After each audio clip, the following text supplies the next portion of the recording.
இந்தியாவில் வளர்க்க தடை செய்யப்பட்ட ராட்வீலர் நாய்கள் கடித்து குதறியதில் 5 வயது சிறுமி ஒருவர் படுகாயங்களுடன் மருத்துவமனையில் அனுமதிக்கப்பட்டிருப்பது சென்னையை பதற வைத்துள்ளது. சென்னை நுங்கம்பாக்கத்தில் உள்ள மாநகராட்சி பூங்காவில் 5 வயது சிறுமி விளையாடிக் கொண்டிருந்த போது இந்த கோர சம்பவம் அரங்கேறி இருக்கிறது. பூங்கா காவலாளியான ரகு தன் மனைவி சோனியா மற்றும் 5 வயது மகளான சுதக்ஷாவுடன் பூங்காவிற்குள்ளேயே ஒரு அறையில் வசித்து வருகிறார். சம்பவத்தன்று தாயும் மகளும் தனியாக இருந்த நிலையில் பூங்காவில் விளையாடிக் கொண்டிருந்த சிறுமி சுதக்ஷாவை 2 ராட்வீலர் நாய்கள் கடித்து குதறியிருக்கின்றன.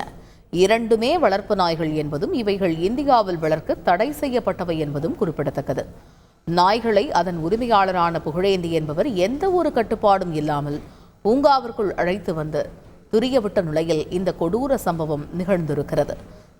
சம்பவம் அறிந்து வந்த சிறுமியின் தந்தை ரகு குழந்தையின் நிலை கண்டு பரிதவித்த நிலையில் குழந்தை சிதைந்து போய் கழிவறை கூட போக முடியாமல் அவதிப்பட்டு வருவதாக கூறியது மனதை ரணமாக்கியது. என் புள்ள விட்டு நாய் கடிக்க வச்சான். அந்த புள்ள தான் இருந்தாலும் நான் என்ன பண்ணுறேன், என் குழந்தை சேர்த்து என்ன பண்ணேன், என் குழந்தை குத்துறான். அவன் என் குழந்தை கொடுப்பானா? எனக்கு அம்மா கஷ்டமாக நைட்டு ஃபுல்லாக தூங்காம இன்னும் கஷ்டத்தில் இருக்கிறேண்ணா. என்ன சொன்னார் அவர் ஹாஸ்பிட்டல் செலவு பார்த்துக்கிறேன், உனக்கு எல்லாம் பண்ணி கொடுத்துட்றேன் அப்படின்றாரு. அது பண்ணி கொடுத்தா என் புள்ள அதுமாரி வந்துருமா? ஒன்றுமே இல்லாமல் இருக்குதுண்ணா.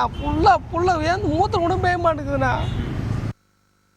நாயின் உரிமையாளரான புகழேந்தியின் அலட்சியமே இதற்கு முழு காரணம் என குற்றம் சாட்டிய பொதுமக்கள் சம்பவத்தின் பொழுது நாயை விட்டுவிட்டு ஓட்டம் பிடித்த அவர் பச்சிளம் குழந்தையை தன் வளர்ப்பு நாய்கள் கடித்து குதறிக் கொண்டிருந்ததை வேடிக்கை பார்த்து கொண்டிருந்தார் என கூறியது அதிர்ச்சியை ஏற்படுத்தியது.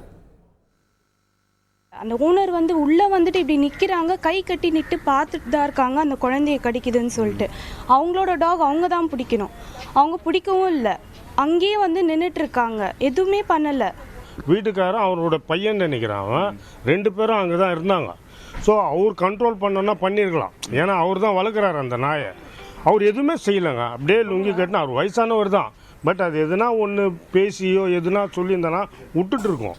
அவன் கவ்வி எத்தனை போகிற வரைக்கும் அவர் அங்கே தான் நிற்கிறார். சிறுமியை கடித்த இதே ராட்வீலர் நாய்கள் இதற்கு முன்பும் தங்களை அச்சுறுத்தி வந்ததாகவும் இது குறித்து முறையிட்ட பொழுது திமிராக நடந்து கொண்ட புகழேந்தி நாய் கடித்தால் வைத்தியத்திற்கான செலவை ஏற்கிறேன் என நக்கலாக பேசியதாக பகுதி மக்கள் குற்றம் சாட்டினர். திருத்தின்னு வரக்குள்ளே நாங்கள் சொன்னோம், இது மாதிரி கடிச்சிருங்க, இதை நீங்கள் எதுவும் பெரிய வளர்க்காதீங்க, ஏங்க இது மாதிரி பண்ணுங்க, அடுத்து உங்களுக்கு பேசாமல் நான் கடிச்சா நான் வைத்தியம் பண்ணிக்கிறேன்னு கொஞ்சம் திமுறாக ஏற்கனவே பதில் சொல்லியிருக்கிறாரு. இப்போ ராத்திரி இது மாதிரி சம்பவம் வந்தது. நாங்கள் எங்கள் வீட்டால் ஒன்று வாங்கி தான் எடுத்துன்னு போய் குழந்தைய ஹாஸ்பிட்டலுக்கு பார்த்தோம். பார்த்துட்டு இங்கே டாக்டருங்க முடியாது, அந்த சதை எல்லாமே பின்னாடி தொங்க ஆரம்பிச்சிருச்சு கடிச்சு. அதனால் என்ன பண்ணிட்டாங்க, அவங்க எமர்ஜென்சியாக நீங்கள் ராயப்பேட்டை கிட்ட போயிருந்தாங்க. நாங்கள் ராயப்பேட்டைக்கு ஆம்புலன்ஸ் வர வச்சு ஆம்புலன்ஸ் ஃபோன் பண்ணி கொடுத்தாங்க. நாங்கள் ஆம்புலன்ஸ் வந்ததும் ராயப்பேட்டை கிட்ட போயிட்டோம். செய்திகளை உடனுக்குடன் தெரிந்து கொள்ள உடனே சப்ஸ்கிரைப் பண்ணுங்க.